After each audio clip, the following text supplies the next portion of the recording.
Une trentaine de tracteurs et une petite centaine d'agriculteurs. Les entrées nord et sud de Tournon-sur-Rhône ont été prises ce matin dans une double opération escargot. À l'appel de la FDSEA, les deux cortèges ont convergé vers le centre-ville pour alerter sur la réforme des zones agricoles défavorisées. En Ardèche, les agriculteurs installés sur 110 communes au relief accidenté bénéficient de compensations financières. Mais avec le nouveau redécoupage, 21 d'entre elles pourraient passer en zone de plaine et perdre ses primes.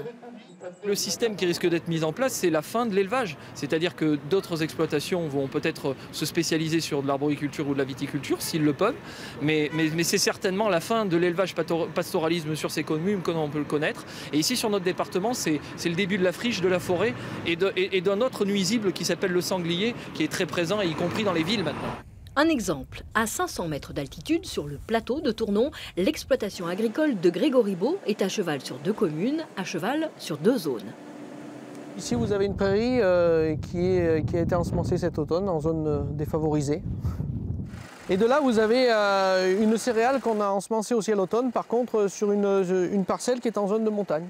Séparées par une route seulement, l'une des 2 parcelles va rester en zone de montagne et l'autre pourrait devenir zone de plaine. Une décision incompréhensible pour l'éleveur. Ces sols peu profonds et séchant vite ont un faible rendement. Ils ne sont rentables que grâce aux aides. Aujourd'hui, les collègues, quand ils viennent de la plaine et qui montent chez nous, ils nous disent qu'on est courageux d'être là. Mais demain, si la moitié de notre exploitation elle passe en zone de plaine, mais c'est plus courageux qu'on est. On est fou.